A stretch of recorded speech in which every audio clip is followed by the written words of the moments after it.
Whew, man. Speaking of entitled killers, man. In this video, you know, the police had found another person tied up in the basement. I don't know what's going on with people in this society, but hey, all right. Police. Y'all gonna get y'all. These I'm tired officers of y'all. are conducting a welfare check on 73-year-old Donald Hinkby. A killer is in the area, and police believe he is in Donald's house. You're upstairs? Up there. State police! Downstairs. Identify yourself. Come on with your hands up. Come on with your hands up. Put your hands up. Hands up. Who's in here? Who's in? Anybody else in here? Yeah, the guy you're looking for. That son of a bitch, he made a goddamn entrance in there. I've been here for 2 days. The man they're looking for is the focus of a multi-state manhunt. He's already killed one man, critically injured another, and minutes from now, he could claim his next victim. Oh, yeah, I gotta catch him now. First thing I noticed, the money had blood on it. He also had blood on his hands. Oh my God, one of them is missing a hand. Dude, that's some scary shit right there, bro. The warrant, okay, is for murder, assault, home invasion, and kidnapping. The following is based on official court records. Most of it has never been seen before.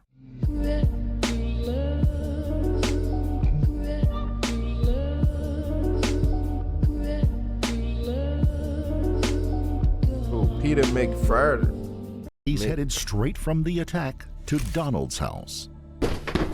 Come on with your hands up. Put your hands up. Hands up. Who's in here? Who's in? Anybody else in here?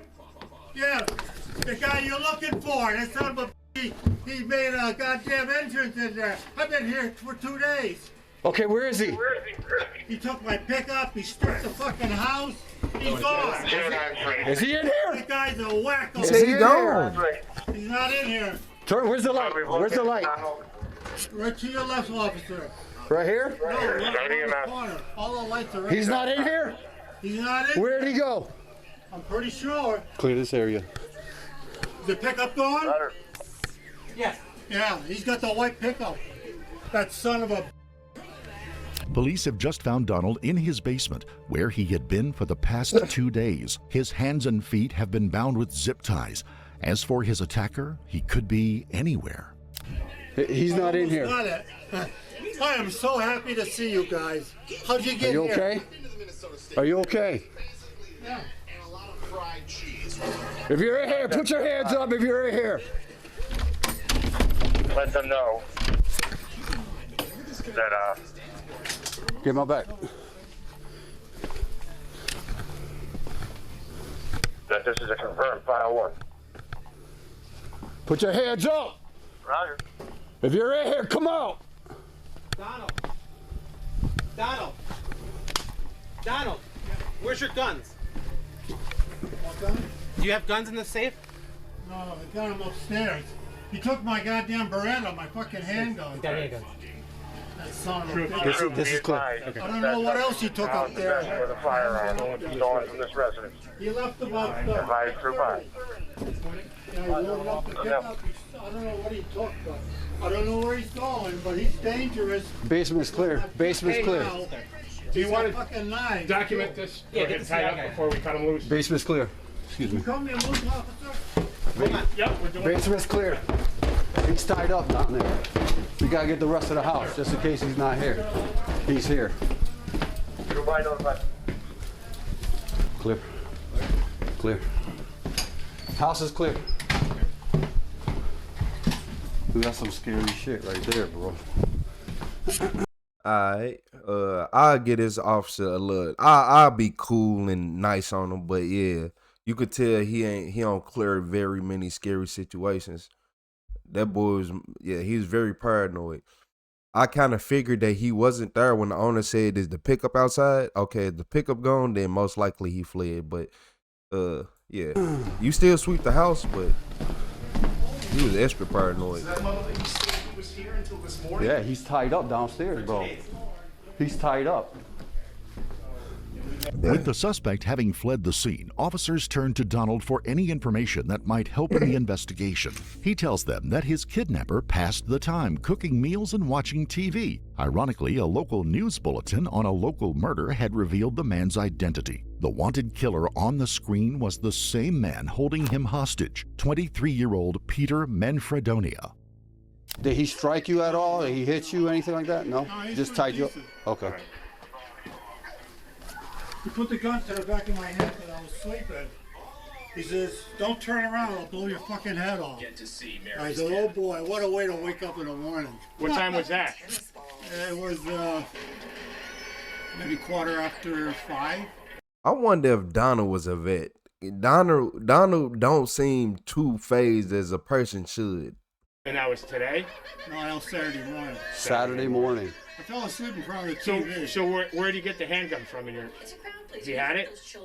No, I had it. I sleep with it, Yeah. especially with this joker running around. Yep.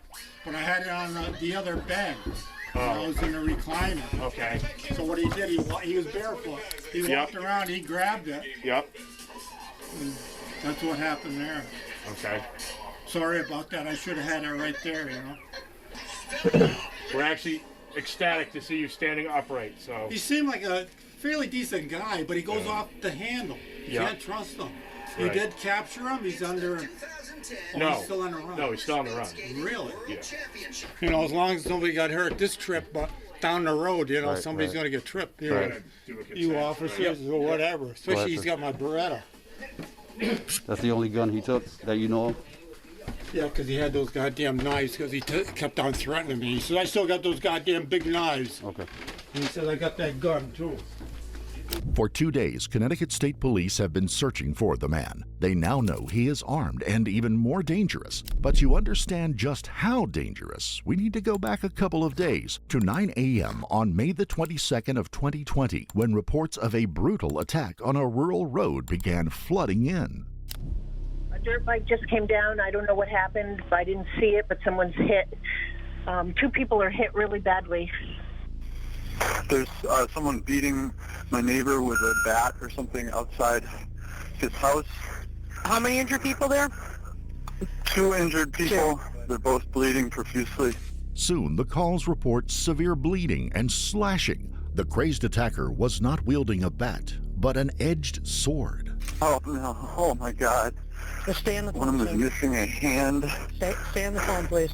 One of them, his hand is all the way off. Yeah, you said the accuser left. He's saying one of the parties is missing their hand. Now, he thought it was a bat they used, but maybe there's some other instrument. Yeah, we're at Myrtle Road in Wellington, and at the end of the Myrtle Road are 2 very hurt men, and they got attacked by a guy on a motorcycle. This is an emergency. When paramedics and state police arrive at the scene, they find 62-year-old Ted Demers and 80-year-old John Franco lying in the street, bleeding profusely. Onlookers have done their best to stem the bleeding, but both men are in critical condition. And when they removed the makeshift bandages, they see why. Each has deep slashes to their heads and torsos. Ted's right hand has been completely severed, along with the index finger of his left hand. They are rushed to a nearby hospital, but Ted will tragically succumb to his injuries.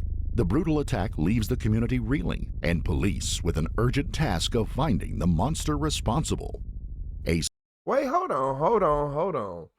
One thing I'm starting to notice about this dude is he prey on the weak and the old, the people who can't defend themselves because they are no longer, you know, their body is they aging, they're just older, so they can't defend themselves like a young person. I'm starting to, like he prey on the nice people and the cool people, the fragile of the world. Statewide alert has been put out for a man on a red motorbike. We believe it to be a edged weapon. However, the exact description of the weapon I would not be able to provide at this time. But while the killer may have fled the scene, he has also left behind key evidence. Officers comb the nearby woods and find a blood-soaked samurai sword, a phone, and an identification card with the name Peter Manfredonia. Witnesses quickly confirm Peter as the attacker, What's more, many know him, and for deeply disturbing reasons. Peter is a 23-year-old honor roll student at the University of Connecticut, where he studies engineering and finance. He's also a star athlete, an outspoken advocate against gun violence, and, according to many of his friends, an unlikely murderer. From what I know about Peter and from what I've seen from other people, just, you know, he cared a lot about social causes. I think he was pretty involved in Husky-thon, all kinds of, you know, community service events. He just didn't strike me as the type of person for anything violent. Clearly anybody can fool y'all. Yeah, anybody can fool y'all. Y'all believe anything anybody say. Y'all believe any way anybody act. Yeah, I'm seeing through all that. Yeah, I see through all that. You can't sit right here and try to say, oh, he was a good man. Nah, he wasn't no good man. He was ignorant and didn't like people. And what I see with him is he could have been a good person at one point. Yeah, he played too much. Yeah, you could tell that he talked about people just like the rest of us. And he probably got hit in his head a few too many times and didn't go see the doctor like he was supposed to. He probably was on medicine and he didn't like taking it. He stopped taking it. Yeah, it's a lot that you can sit right there and talk about when it comes to this. And that football thing is a good place to start. Like, oh yeah, you probably took a few too many to the head. Or he always like this his whole life and y'all just didn't want to admit it. Thing had changed. Just months before the attack in Willington, concerned students had approached campus staff and police about Peter's unsettling behavior. When investigators searched his Mansfield apartment, they quickly see why. The walls are covered with messages about death, conspiracy theories, murder, and mass murderer Adam Lanza. In a chilling twist, Peter had grown up in Sandy Hook, just 6 doors down from Adam. The worst grade school shooting in U.S. history, at least 27 dead, 20 children, 7 adults, including the principal, and the gunman killed. In one message he had written, "We saw what happened when Adam snapped. We saw what happened when Thomas snapped. Now they will see what happens when I snap." Clearly, Peter had snapped. His appearance on Myrtle Road that day had not been by chance. His ex-girlfriend lived on that street, and Peter had taken to stalking and harassing her. Just 4 days before the attack, she cut off contact with him after he hacked her social media accounts. According to Ted's widow, Cindy, that morning Ted spotted Peter walking past the house and offered to give him a ride. But Peter had come with a plan in mind, and it wasn't to talk. Within minutes, he launched his frenzied attack. Hearing the screams, Ted's neighbor, 80-year-old John Franco, bravely intervened, only to have Peter turn on him as well before fleeing the scene. He hadn't gone far. Donald's house was on the other side of Willington, which brings us to the 24 hours he was held captive. Now, with Donald's truck found in Derby, investigators have Peter's last known whereabouts. With mounting urgency, they pull surveillance footage from the area. What they don't realize is it's already too late. Man, look here. Yeah, this dude right here, I'm just saying, you see how he said, oh, he was down the street from the one kid that did that other, you know, horrific crime. I ain't gonna glorify it, or I ain't gonna say glorify. I'm not even gonna mention it. It ain't even glorifying it. I'm just not gonna even give you the, you know, the current, like, you know, the time of day, whatever. But yeah, if you live next to Pablo Escobar back in the day, you most likely weren't gonna be no hard working everyday working person. You most likely weren't gonna work at the gas station. I'm just saying. I'm just saying. Your environment shapes you. Yeah, your environment shapes you. Yeah, a lot of people become their environment, especially if they ain't got their own mind. Very rarely do kids and people have their own mind in the world. A lot of people are the same person and they don't understand. Yeah, that's why, man, hey, I ain't gonna even go there. I ain't gonna even go there because it's gonna break y'all mind. I ain't gonna even go there. I'm gonna say that for another day. But yeah, if I'm sitting next to Al Pacino, you know, I ain't gonna say nothing. Hello? Yes. 911. Yes, no. 911. Yes. If I need an ambulance here, I need everything, state police, everything. That motherfucker Peter, man, for throwing his guy like that. Where are you? I'm next to Calvert Saints and Lock 404, whatever the name of the road is. This is the distraught voice of John Esel, who just found his 23-year-old son Nicholas dead on his apartment floor. It's 11 a.m., 5 hours since the discovery of the abandoned truck, and Peter had already claimed another victim. Investigators soon learned that Nicholas was a former classmate of Peter's at Newtown High School. The two had never been close, but it seems Peter needed cash and believed Nicholas had some. Police quickly uncover another unsettling clue. Nicholas's live-in girlfriend, Shannon Spice, was nowhere to be found, nor is her black Volkswagen Jetta. Just 2 hours from now, police will learn why. So this guy called up and asked me to call an Uber for him. And I knew what was going on with him, so I he's in the car, just drove, whatever. He called an Uber for him. He just took off in the Uber. What's the Uber's information? He just told me that killed someone in Connecticut is on the run. This is Kyle Walker on the 911 call to New Jersey State Police. He tells officers he'd pulled into a rest stop in Columbia when a man in a black Volkswagen stepped out and asked him to order an Uber. The moment the man left, a young woman who had been in the car with him rushed over. Shannon tells dispatch that she's just been driven at gunpoint from Connecticut to New Jersey. Shannon is lucky to be alive, but an innocent Uber driver has just unknowingly driven away with a madman. Investigators converge on the rest stop to interview both Kyle and Shannon. Are you aware of the incident? Yes. Yeah. How are you aware of it? The girl that was at the truck stop today with the guy in her car, told 911 on the phone and told me what happened. Okay. Kyle tells police that he immediately felt uneasy around Peter, and his gut feeling would soon prove correct. And then the Uber came up, and the guy, handed me, when he handed me a $100 bill, the Uber I was like $60, so I'll give you $100. First thing I noticed, the money had blood on it, and within the time we were waiting for the Uber, I noticed he also had blood on his hands. So by that point, I just figured the best thing to do was wait for the Uber, and then I was gonna ask the girl if everything was okay. And then he got into the Uber, and she was like this, like 1 second, like she was gonna tell me something once they left. He kept looking back, and like the Uber stopped a few times, and he was looking back, and then the Uber pulled away. Then she pulled away like she was gonna leave, and I was like, wait, and then she said. And then she waited until they were gone. She said, call 911. He just killed my boyfriend and he's held me at gunpoint, made me drive down here. And she said he's at large for murder, on the run or something like that, wanted for murder. The minute she got in the car, we called 911 and started driving away. The Uber trip ended on Lincoln Avenue in East Stroudsburg, Pennsylvania. Fortunately, the Uber driver is unharmed, but Peter is still on the loose and in a new neighborhood. Investigators know they are in a race against time. Peter Manfredonia has claimed 2 lives and severely injured another man and had kidnapped 2 people. He is heavily armed and made it clear that he is capable of anything. Teams from the Maryland State Police, Connecticut State Police, the U.S. Marshals, and the FBI work to narrow his location.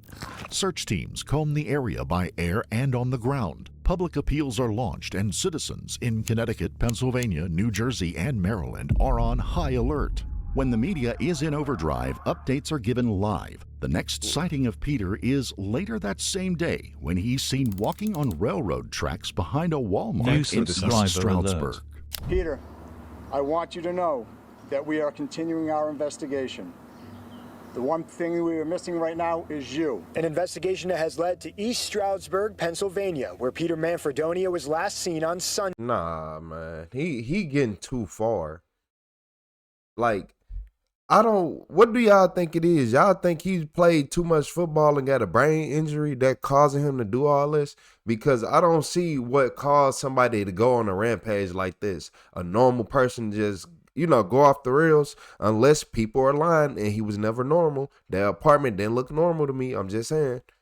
In this surveillance photo, you can see the 6'4", 240-pound 23-year-old wearing a white T-shirt, dark-colored shorts, and carrying a black duffel bag. That duffel bag is said to be full of guns stolen from a Willington home invasion. For 3 days, Peter is spotted all over the place on country roads, in the woods, at convenience stores. Then, on Wednesday, May the 27th, 2020, at 10 p.m., a detective at a truck stop in Hagerstown, Maryland, is being briefed on Peter's appearance when he spots the suspect 20 feet away and draws his weapon. After 6 days on the run and a crime spree that has terrified communities in 4 states, Peter Manfredonia surrenders without a fight.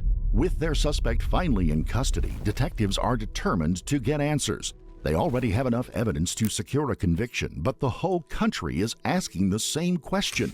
What drove this college kid with everything to live for to commit such atrocities? They will soon discover, however, that this will not be any ordinary interview. All right, so like I said, Mike Zella, Mike Grabowski, I'm a state trooper. Do you want to tell us what happened in Wellington? Not without the lawyer. Okay. All right.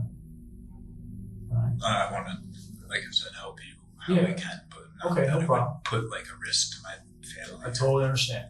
And we appreciate you talking to us as little as you can, because every little bit helps, right? So, do you remember going to a house after parking the motorcycle?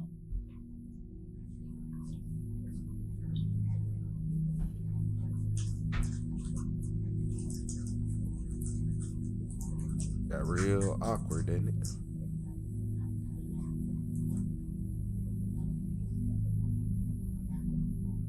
Do you play bingo? Like chess? Yes. Okay, tell me about that. Gotta go with something else. What's that? I gotta go with something else. What does that mean? Next question. Okay. How about just a date though? Like how many days before today would you say you were? Time has been a real blur. Okay. So you can't put a date on it? It'd be very emotional. I'm not trying to put you guys through a rigor, and I just everything. No, yeah, no problem. It's kind of no problem. Peter clearly knows the smartest move is to skip any incriminating questions. He also has the eerie ability to remain silent for extended stretches of time, even under the gaze of two homicide detectives. In an effort to get him talking, the detective encourages him to speak about other events like where he's been sleeping. He tells them that he has been in the woods. Do you remember that at all? remember that. Yeah. That. Myrtle Road in Wellington.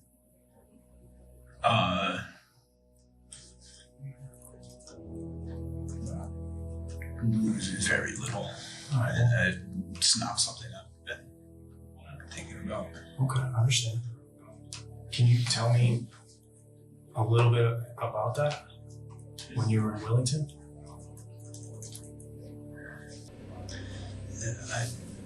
Not without a lawyer present.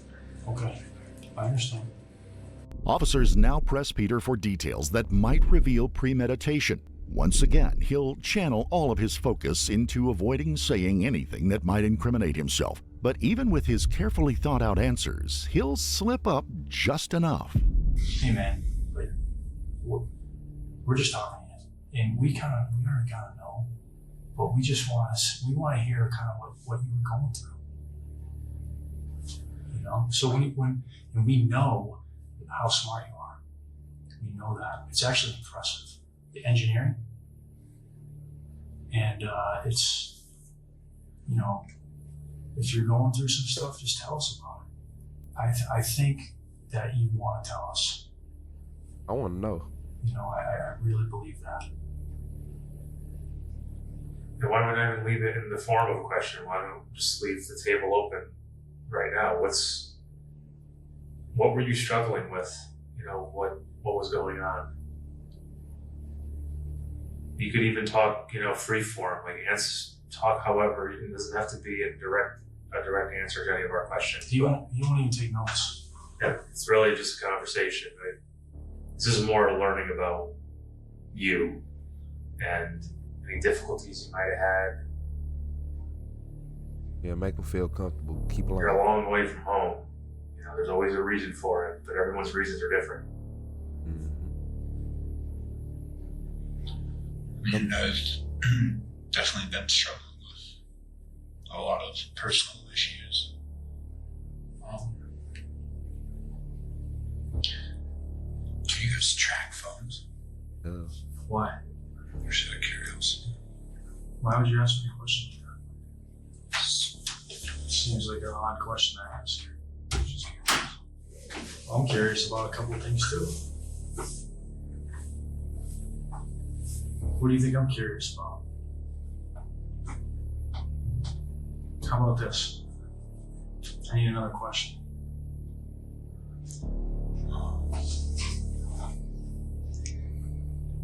With Peter still holding his ground, the detective narrows in on the evidence that might provoke an emotional response in Peter, namely the dark and disturbing thoughts written all over his apartment walls. Were some of the writings on your wall when that incident happened? Was some of that because of what was personal to you? Yeah. Is that why you did that? Yeah. It's just a way to be heard. Honestly,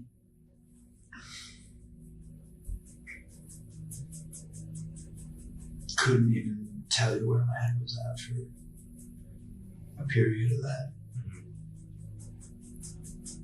You're just in like a bad way, like just depressed, or yes, extremely.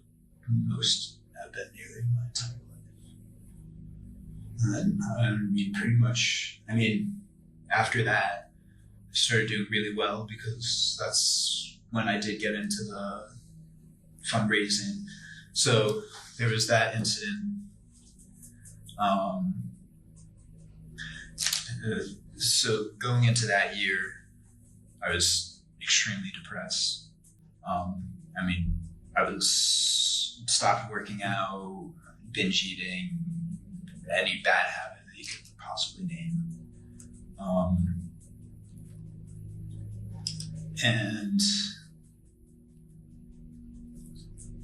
I had, nothing, like, no mindset to change it, no anything.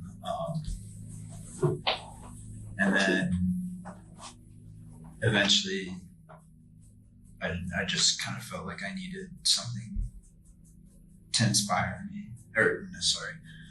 What were some of those bigger issues?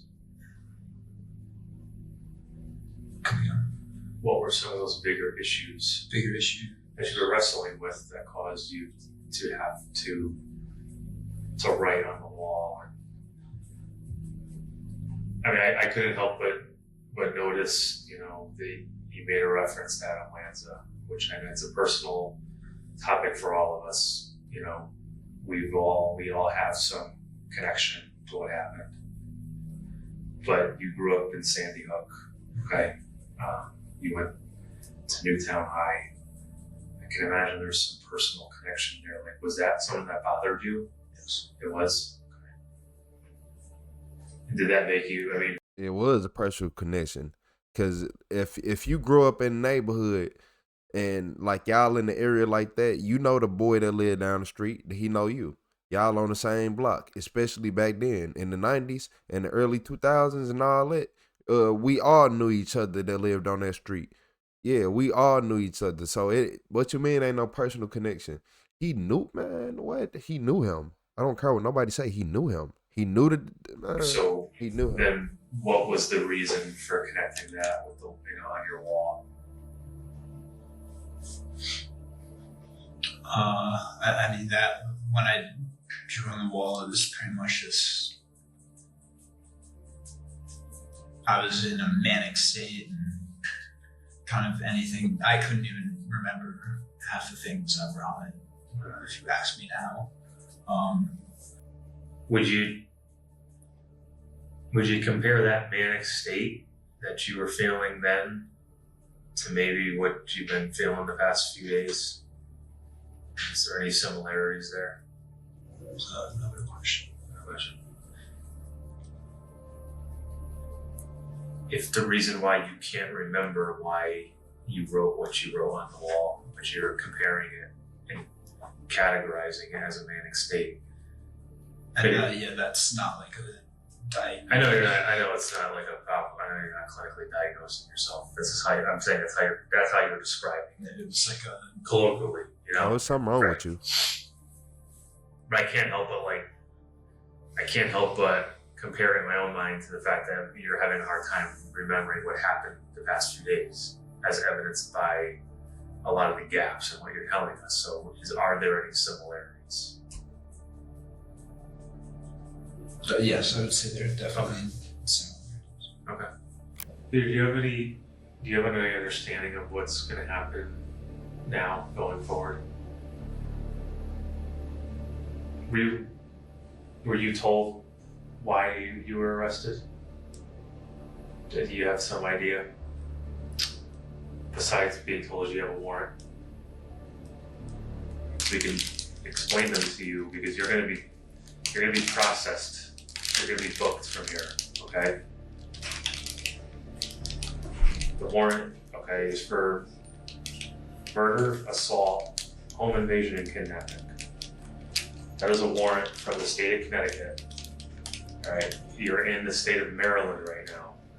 It's an extraditable warrant, which makes you a fugitive from justice by statute, okay? Peter has managed to say enough to link himself definitively. Damn. Like you ain't skip a beat. Would he eat somebody when he went to jail?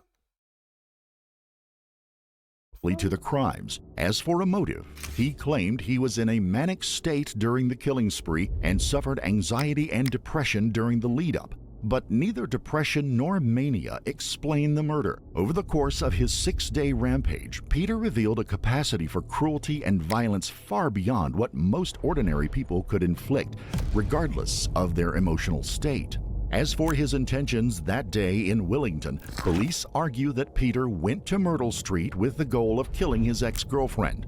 His defense team claimed he planned to take his life outside of her home. With no clear evidence either way, we'll never know the truth. On April the 20th of 2023, Peter accepted a 55-year plea deal for the murders of Ted Demers and Nicholas Issel, and for the kidnapping of Shannon Spies and Donald Hinkby. Between hearing the gruesome details that he felt like sharing and trying to be as nice as possible so that I'm gonna keep it a stack with y'all. Nah. I think he'll outlive that 55-year sentence. Am I the only one who feel that way? Yeah. Y'all should have said just life without parole and you don't get the death penalty. I think that's what it should have been, personally.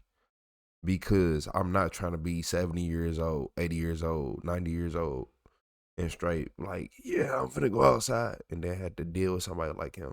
I'm just saying. I could stay alive. I held my own funeral throughout that drive. There are no words that can possibly atone for what I have done. Know that I am sorry nonetheless. You have done nothing to deserve the pain that I have caused. You did miss me. My actions were nothing short of irreprehensible. I do not. You don't care. I don't care what nobody say. You don't care about them. Boy, all you care about is when the next trade coming. You don't care about them. You don't care about nothing you did. Yeah, I believe you was going through some crazy stuff. I believe that you was best friends with that Sandy Hook dude. Yeah, I believe all that. Yeah, boy, you don't care about nobody, though. Yeah, you built like Peter Griffin, and you think I expect you to be for real right now? No, hold on. You sat right there, killed somebody, and went to jail, just started eating and kept eating. And you think I think you actually cared about them? Is your brain fried? Yeah, I would have gave him life without parole. I ain't gonna even lie. In exchange for him not get the death penalty just for making our life easy. I not expect forgiveness for my actions, and I will regret them every day for the rest of my life. Peter's apology is little consolation for the family of the two men whose lives he took.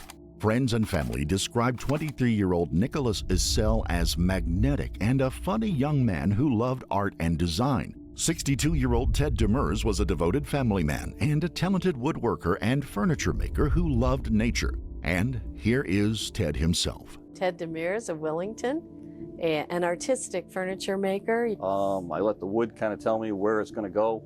The designs come right out of what I see in the pieces that we find, and 90% of the material that we use comes right off the property. We would like to extend our sincere condolence. And Ted seemed like a cool person, man. And he seemed like a cool person. Ted, I wish you had that thing on you that day. I ain't gonna even lie. I tell everybody this. This why this why I tell everybody, go get you a gun. No, it ain't so you can like you just never know when crazy people do stuff like this, and you need to deal with them. Yeah, you just never know. Y'all be thinking, oh, I don't want this in my house. I don't want this. So if somebody kicking your door in and they finna break down your front door, what you gonna do? Call the police? Do you think the police finna be there right as you calling them? So wait. So you think that you finna be on the phone with the police and you finna just be okay? How many movies in the world? The movies just tell you off reality.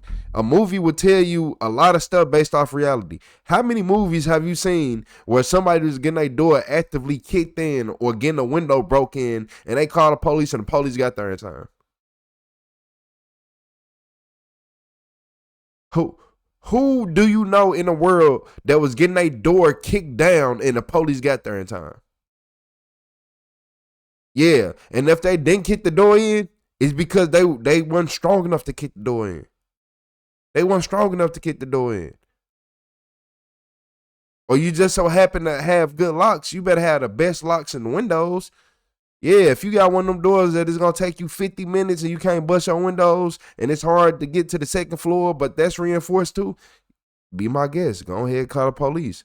But if you live in a normal house and you can't afford all of them $100,000 windows, $200,000, $300,000, $400,000 extra security that come behind it, then hey, you need a gun.